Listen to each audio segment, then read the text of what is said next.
President Buhari orders military to deal with bandits.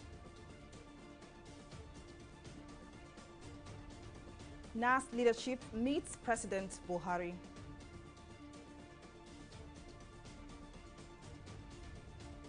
And FG declares Friday and Monday as public holidays.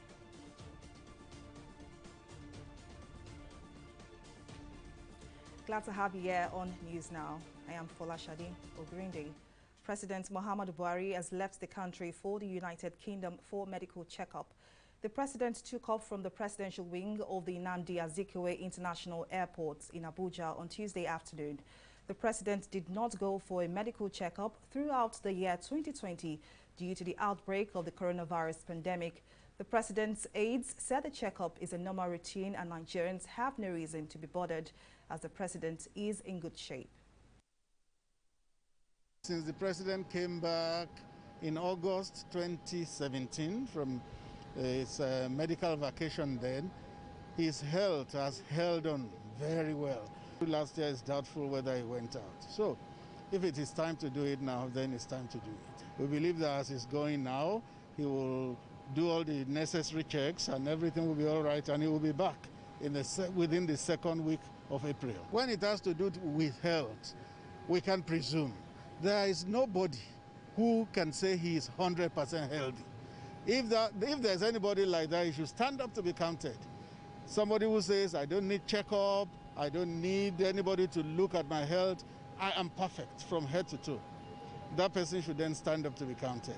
So if our president at 78 is going for medical checks, and I think there's nothing out of the ordinary in that. This is something he has done for so many years, even before he came to office. Every year he had appointment with these doctors and he went there to do it. The only anomaly this time around was that COVID prevented this kind of trip throughout 2020. So he has lost some period. The last time he was there, more than 1.5 years back. But so he's using that opportunity to do what is regular in his own life. There is nothing like urgency or medical emergency or any new ailment of any sort. He's just fine and he's doing well. President Muhammadu Buhari has read the Riot Act to the service chiefs. The president on Tuesday ordered the service chiefs to identify the leaders of the bandits and kidnappers and take them out to restore confidence in the areas affected. TV360's Tunji Oye reports.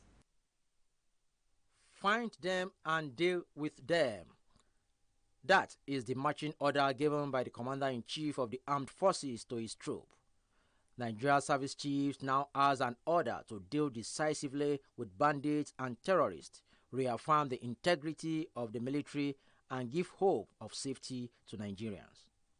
The National Security Advisor Babagana Mongono, while addressing State House correspondents, said President Buhari has instructed the service chiefs on what to do to keep the country safe and secure. On the issue of kidnapping and banditry, this menace still persists, especially in the northwest and the north central zones. Mr. President has been very emphatic. He has stated very clearly that this problem must be brought to an end, but using the traditional methods that the armed forces have been trained to deploy. Mr. President has made it very clear to both the intelligence and operational elements that their first assignment will be to identify the leaders of these bandits and kidnappers and take them out in order to restore confidence in those areas. The National Security Advisor said the president is aware of plans by some individuals to constitute themselves as authority to undermine the efforts of the federal government, and he is sending out a warning to them. I am to send a warning to those people who think they are in close proximity with those who have the instruments to make the space easy for criminals. Those people who think they have some kind of authority, who are engaging in all kinds of hocus pocus, in all kinds of jiggery pokery or skullduggery, those people will be brought down to their knees. The Chief of Defense Staff, General Lucky Urabo, while speaking, warned insurgents and bandits that the time is up as the military is ready for cleanup. The service chiefs at the security meeting also said they have identified weak areas that will be strengthened to appropriately fish out collaborators with non-state actors. We must bring down the level of violence in the country within a few weeks to enable our farmers to go back to the farms. That is on course. I believe that before the rains come, you would have witnessed a downward trend in the violence across the country. And I'm sure that you will attest to the fact that the heightening operational engagement has yielded positive results. Definitely, better and peaceful days are ahead for Nigerians, especially in the northeast of the country where the activities of insurgents and bandits are on the rise. From Lagos, Tunjioye, TV360 News. Prior to his medical trip to the United Kingdom, President Muhammadu Buhari on Monday met behind closed doors with Senate President Ahmed Lawan and the Speaker, House of Representatives Femi Gbajabiamila at the State House in Abuja. The meeting, according to the Senate President of the Senate, Ahmed Lawan, borders on security, economy and health of the nation. This next report has the details. Ahmed Lawan and Femi Gbajabiamila arrive in the State House to meet with President Muhammadu Buhari. This is one of the series of meetings the President is holding before he leaves the country for the UK.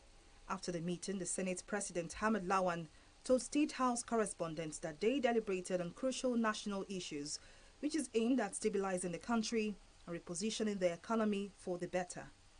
Both the executive and legislative arms believe that we should have supplementary budget to provide for funding of the COVID-19 vaccination in Nigeria, as well as the security, providing more resources and platforms to our security agencies.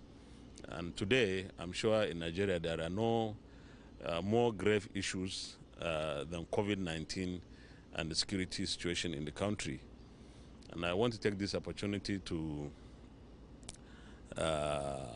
say that the security situation is gradually improving, and I'm sure that when we'll have more resources to our security agencies, we'll see even faster recovery of our situation. As for the COVID, I believe that our country, Nigeria, should have some resources for our scientists to collaborate with international, with other scientists from across the globe to also have our own vaccine, because we can't rely on what other countries are doing. Now, every nation to itself. That's what is happening. Speaker, House of Representatives Femi Gbajabiamila said the National Assembly is committed to ensuring the passage of the Petroleum Industry Bill as promised.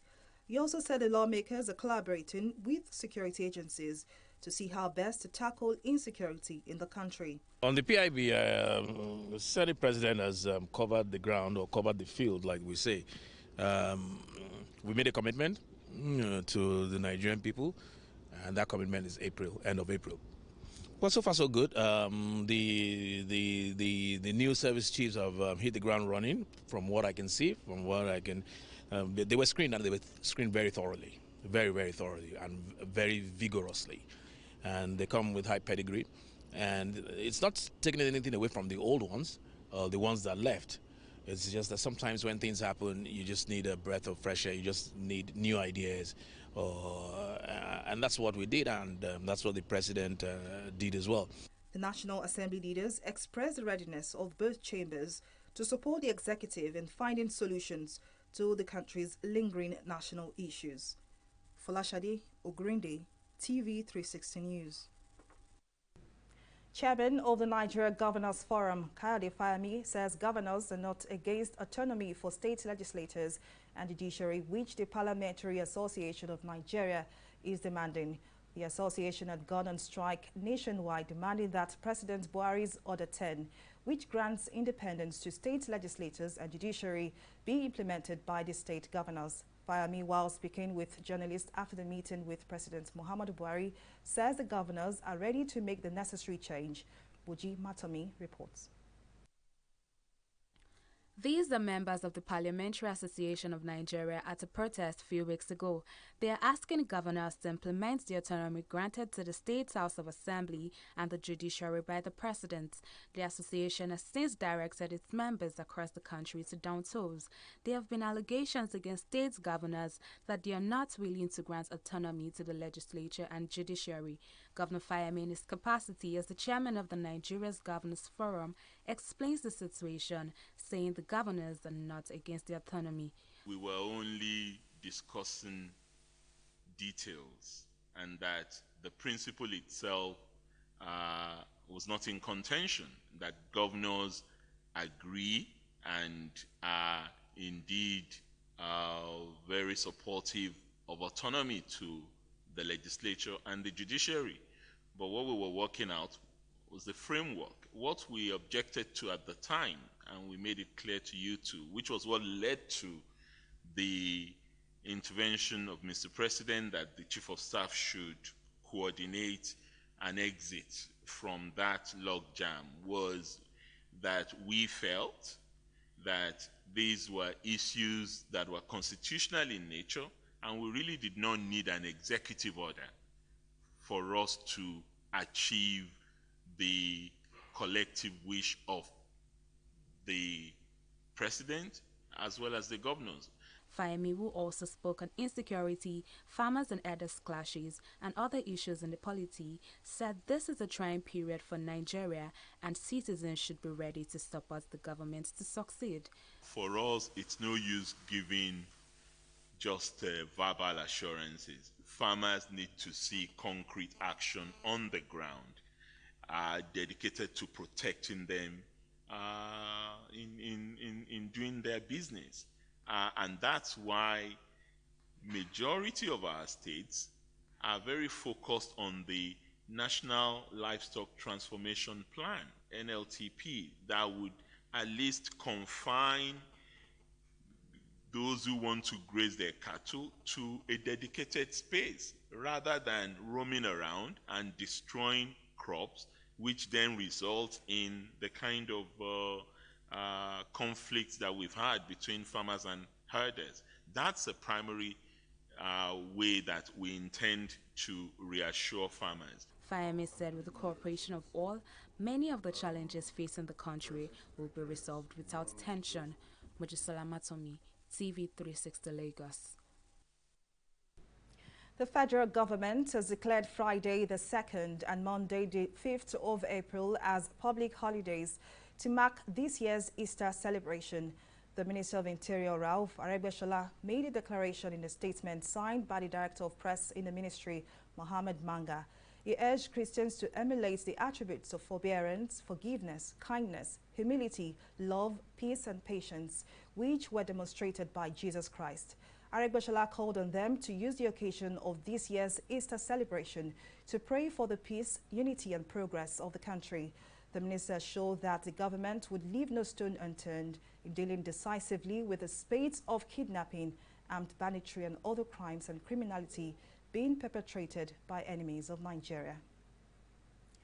Operatives of the National Drug Law Enforcement Agency, NDLEA, have intercepted illicit drugs worth over 2 billion naira at the Murtala Mohammed International Airport, Lagos, and 3 suspected traffickers arrested.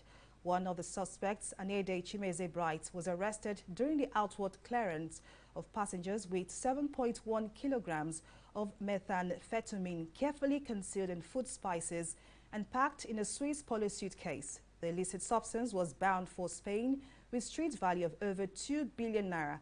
According to the Commander MMIA Command of the NDLEA, Hamadu Gaba, unarguably, the closure of borders occasioned by COVID-19 pandemic is responsible for the surge in the price of these drugs.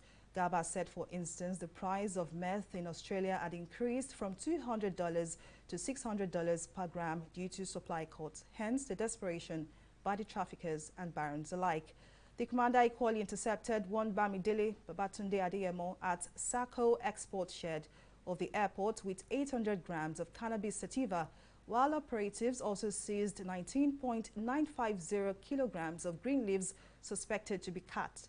The cannabis cleverly concealed in foodstuff were bound for Dubai, UAE. We'll take a break here, but still to come, Disco's records 273.4 billion naira shortfall in 2020. All this and more after the break.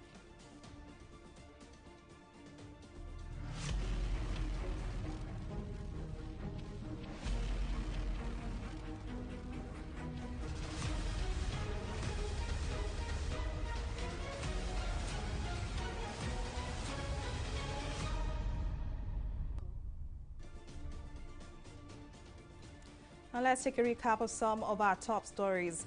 President Muhammadu Buhari has left the country for the United Kingdom for medical checkup. The president took off from the presidential wing of the Nnamdi Azikiwe International Airport in Abuja on Tuesday afternoon. We also told you that the president on Tuesday ordered the service chiefs to identify the leaders of the bandits and kidnappers and take them out to restore confidence in the areas affected. In case you missed any of our news bulletin or for more updates, do log on to our website on www.tv360nigeria.com. You can also follow us on our social media platforms on Twitter, Instagram, YouTube and Google Plus at TV360 Nigeria. On Facebook, we're at TV360 Online.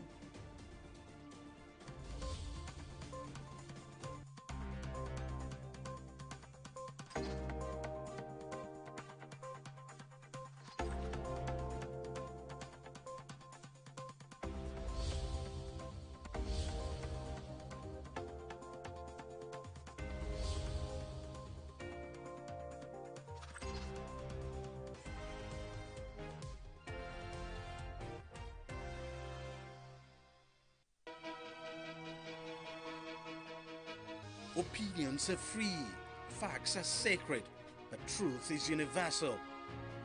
How, in practical terms, can we, for instance, de-escalate the tension? President must see himself as the President of the Federal Republic. We know where the enemy is. 3 places. The Lake Chad Basin, the border area between Nigeria and Cameroon, and then the Sambisa Forest. On TV360, we give you a complete dose of everything. Opinion, facts and undiluted truth. I hardly believe what politicians say in this part of the world. A new Nigeria is possible, a future is possible. We delve into the issues, dissect it so that you can understand it, use it to take action. I don't think there's any need for any governor to look for grant for ranching. TV360, dissecting the issues. And now to COVID-19 stories and updates. COVID-19 probably passed to humans from a bat via an intermediary animal. An international experts mission to China concluded in a report on Monday, with investigators all ruling out a laboratory leak. The intermediate host hypothesis was deemed likely to be very likely, while the theory that the virus escaped from a lab was seen as extremely unlikely, according to a copy of the long-awaited final report obtained by AFP before its official release. Drafted by a team of World Health Organization appointed international experts and Chinese counterparts, the report has been keenly anticipated ever since investigators left China more than a month ago. COVID-19 has killed more than 2.8 million people worldwide in the 15 months since it emerged, forcing governments around the world to introduce restrictions that have affected the global economy. We were also able, for each of the interesting vendors in the market, we were able to trace back their suppliers, in particular the shop selling farmed wild animals of much interest in our work.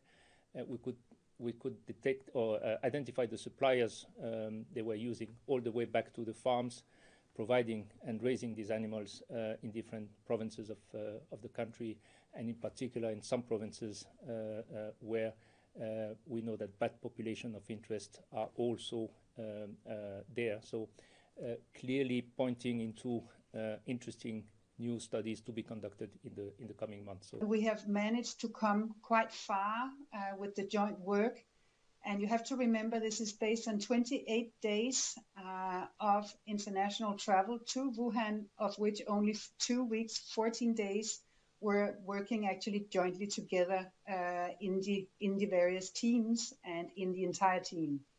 So from the EPI side, we have been reviewing thousands and thousands of data points.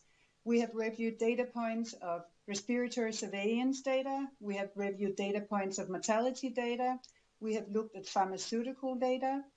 And we have looked specifically and zoomed in on the already known early cases from December 2019 in Wuhan, all in all trying to get as much information as we could, looking for early cases, looking for previous smaller epidemics that were not yet identified.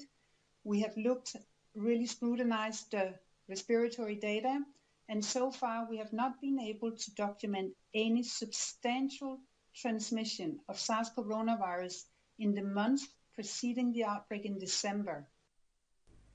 We'll take a break here and return with more stories in business. Please stay with us.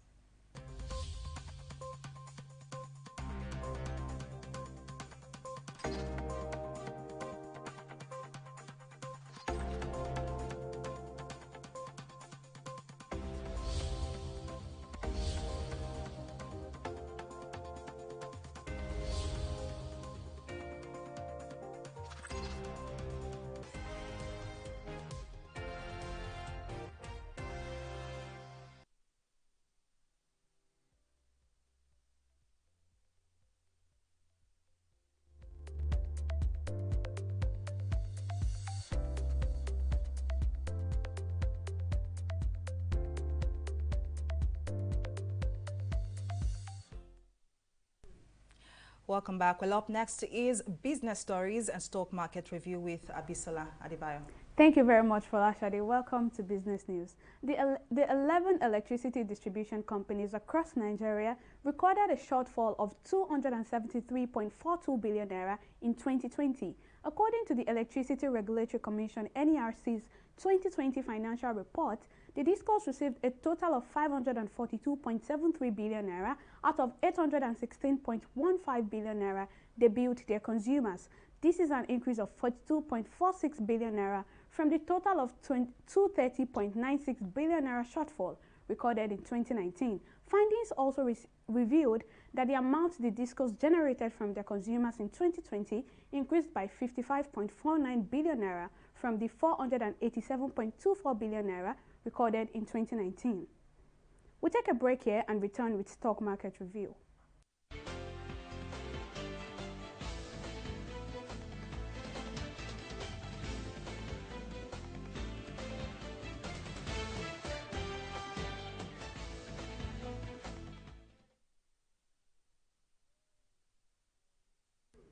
The Nigerian stock market is back in the negative territory as investors are cautiously buying in this era they refer to as an era of growing uncertainties.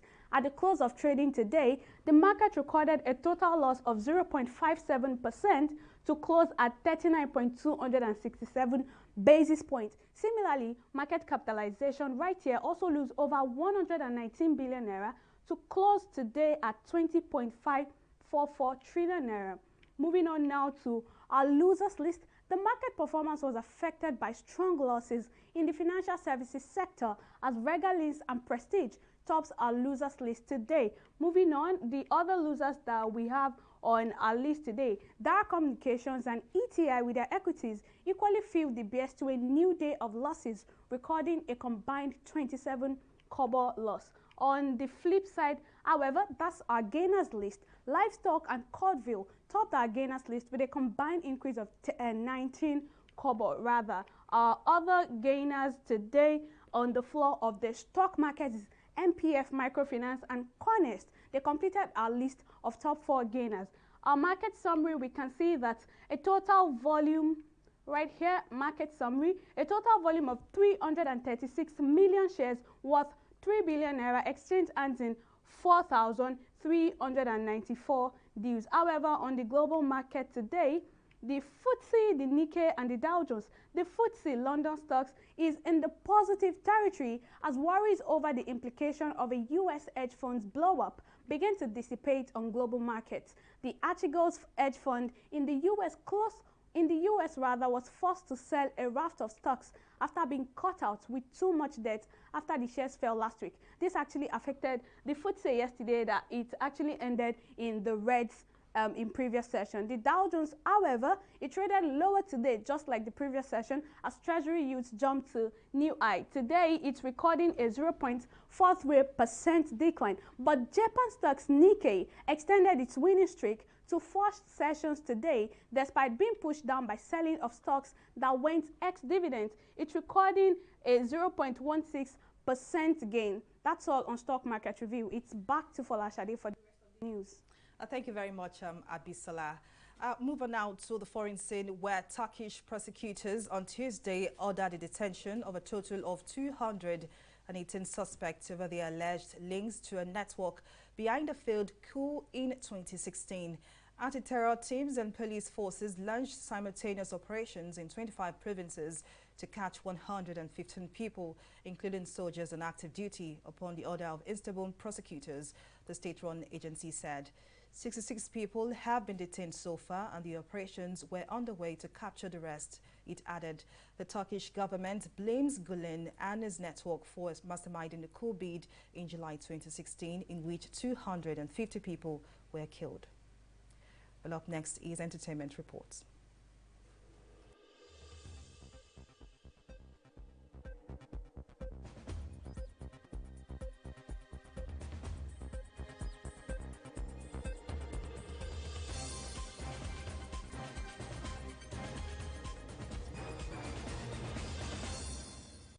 Nigerian pop star Davido has set Twitter on fire after several intimate pictures of him and the 22-year-old American Instagram model Yafai broke the internet. In one of the pictures, the singer is seen giving Yafai a French kiss in photos they reportedly took at a party in the United States. Earlier in the year, Davido was spotted holding hands with Yafai while on vacation, and it led to lots of speculations about his relationship with Chioma. These recent photos have made Chioma trend on Twitter as people share their opinion about Davido's newfound love.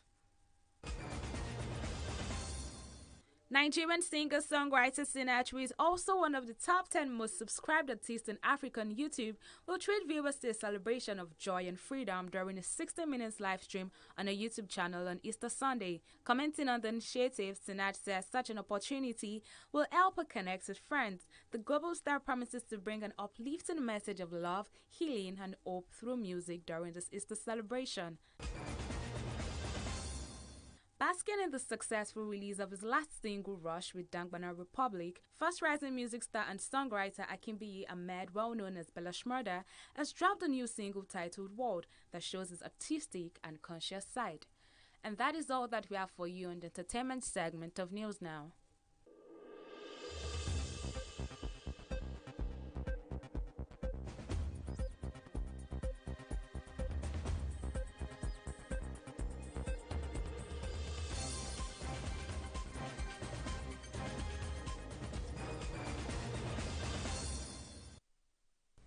Away from entertainment and out to sports, the Super Eagles is currently slugging it out with Lesotho in the last group match of the African Nations Cup qualifiers at the Teslim Balogun Stadium in Lagos.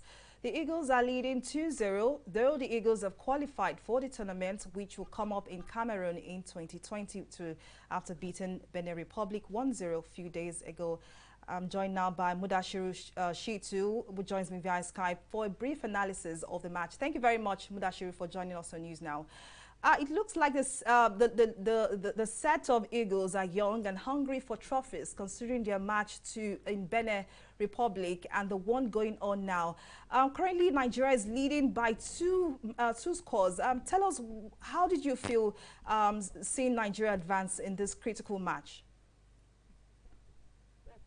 Yeah, it's an interesting moment, historical moment for Lagos, because almost after 20 years, where we call the home of the Super Eagles, we have the Super Eagles coming back home, and you can see the whole of the city is scanty.